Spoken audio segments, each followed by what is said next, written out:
తెలంగాణ స్థానిక సంస్థలు ఎన్నికల్లో టీఆర్ఎస్ విజయం. టీఆర్ఎస్ పార్టీ ఏర్పాటు చేసిన 65 రోజులలో మరి రాష్ట్రంలో స్థానిక సంస్థల ఎన్నికలు జరుగుతాయి.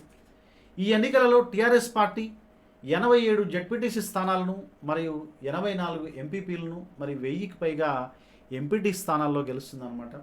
2001 జూలై 1న జరిగిన మా స్థానిక సంస్థల్లో టీఆర్ఎస్ పార్టీ రైతు నాగలి గుర్తుపై పోటీ చేసిందనమాట.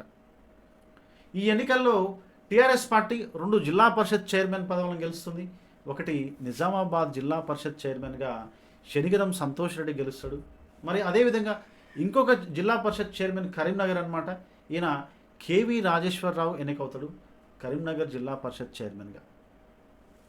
కేసీఆర్ రాజీనామాతోటి 2001 సెప్టెంబర్ 22న సిద్దిపేట శాసనసభ నియోజకవర్గానికి ఎన్నికలు జరుగుతాయి. ఈ ఎన్నికల్లో టీఆర్ఎస్ పార్టీ తరపున కేసీఆర్ భారీ మెజార్టీతో గెలుస్తాడన్నమాట.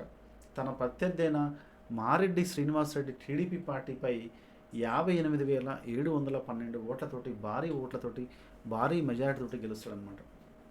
తెలంగాణ అనే పదం పలకవద్దని వాదించిన స్పీకర్ యనమల రామకృష్ణుడు ఆదేశిస్తాడు.